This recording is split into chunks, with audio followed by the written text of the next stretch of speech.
Hello, good afternoon. Well, I'm bright. Always. Okay, my name is Emmanuel Adejuwonlo Tugbiyele. I'm from Ondo State. Yes, I look Igbo, but I'm Yoruba. I am a voiceover artist.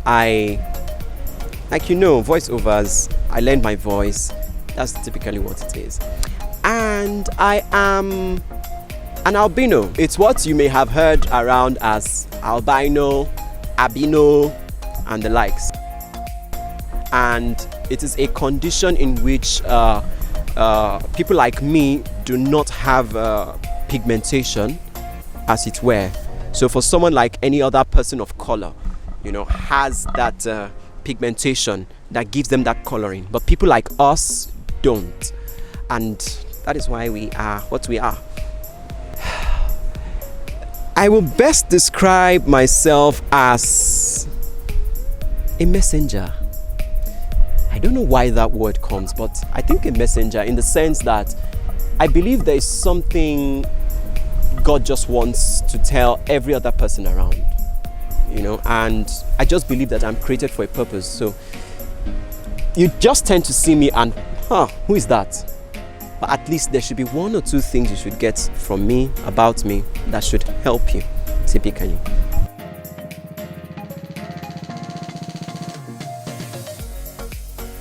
Albinism is a condition where the person doesn't have a pigmentation. Now, there's something called melanin, okay, that gives your skin color, that gives any other person their skin color. So that melanin right now is absent in my body or in my skin, if I rather put it more clearly. It's absent in my skin, and that is what tends to protect every other person from ultraviolet rays, UV rays that comes from the sun. That is why people like me cannot afford to stay under the sun for quite a while. And that's why we are doing this right now in the evening. Okay, so people like me cannot afford to stay for long outside under the sun because of the ultraviolet rays. Not necessarily because once the sun shows, then I'm at risk. Not necessarily, but because of the ultraviolet rays that come from the sun. And I think that's about it.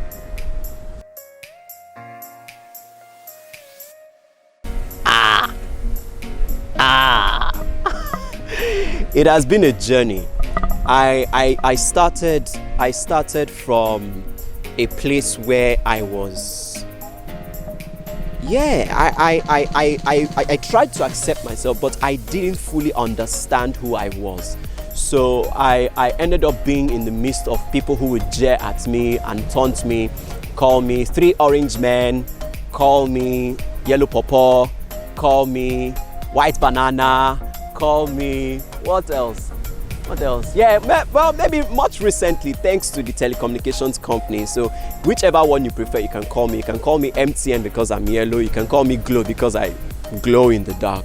So that's it for me. It has been an era of growth from childhood to adulthood. I started somewhere. It all started, if I will put it in the Nollywood way, it all started in the secondary school. Okay, so in secondary school, I had this group of friends. They were females. They were my friends at some point, and after some time, they just suddenly stopped. And then I was concerned. So I went home and I told my mom, so person and so person, they are not talking, they're no longer speaking with me. And she said, why do you think they're not speaking with you? I said, maybe because of my skin color. And my mom said, hush, don't you ever say that again. And she gave me a lecture on how important I was, how special I was, and how I have managed to take care of myself up to this time. And that built some confidence in me. So the next day, you can imagine my shoulder pad, walking on the corridor and not begging anyone to greet me. I'm walking past, they're walking past, and they're wondering, what happened to Emmanuel? So it's just an era of growth. The worst experience I have had, which one will I share? Which one will I share? Which one will I share? Okay, I went for an audition and immediately I showed up. Someone just came up to me and said, "Hey, are you sure they will pick you like this with this your color?" And I just I just gave the person a plastic smile, and it just demoralized me. Or is it the time when a random person is walking on the street and they say, "Oyibo, Afin." Afin is Yoruba meaning for an albino. Afin, you dey see so? How many is this? How many is this? And they do it so well. They know they just want to win. So they do it in such a way that I will fail. So they first of all show me, I was a kid now, so I wanted to prove a point. They first of all show me, "Oyibo, can you see this?" As I'm about to say two, they'll just bring this out and say, "Oyibo, no, they see." And I grew up in Festac, so you can imagine Festac of those days, 1990, whatever. You can imagine. So it was Oyibo, Pepe. I think that's the general one. I think maybe having a group of children when I was back in the day in Festac, a group of children running after me and screaming Oyibo, Pepe while I was still a kid. I think they're just a lot, but well, the experiences.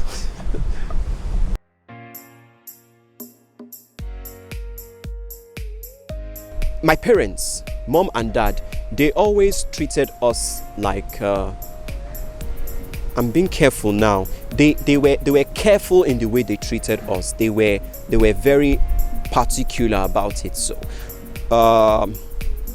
we were not allowed to play as much as other people would, because just a little scratch here and I'll turn red or purple. I was just joking. So they did not want a situation whereby that would keep happening. So they made me look like I was special for a reason, without having to always tell me that. They showed me that specialty. They showed it to me. It's not as if they had to keep telling me over and over and over. Yes, once in a while when we feel bad. But surprisingly, my brother, who is also like me, my brother is a totally different person.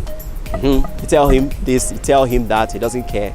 But I had to work on myself. Yes, they did that. They said it, they instilled that confidence in me, mostly by what they did through their actions, not necessarily all the time by what they said. During my service days, I was a flag bearer. Although it told so much on my skin. I got burnt. But I loved it. I was really good at my marching. The soldiers liked it in camp, and they're like, "Oyibo, you are going to be our flag bearer. Hope you're going to take it." I said, "Yes, sir. Hope you're going to take it." "Yes, sir." So it was an opportunity. I liked it, but well, I got burnt. But I didn't mind. With open arms, I'm going to welcome them. With open arms, because someone welcomed me. Why will I not? Someone has actually told me that before. "Ima, look for someone very dark so that it will complement your skin." And they fail to understand. They fail to understand something. I'm not white. I'm an albino. I don't have color. So it's just like me coming with nothing, meeting with someone. Just anything could happen. Another albino, a white, a fair person, a dark person, anything could happen. It's not about me. I don't have pigmentation. I don't have melanin. Ima don't mind anybody. Everybody has problem. That's what I will tell them. Emmanuel, don't mind anybody. Like we say, okay, well, the younger version of myself will not understand this because it's a 2020 on a cruise. Okay, so that's what I would tell myself. I wouldn't have understood it then, but well, that's part of time travel.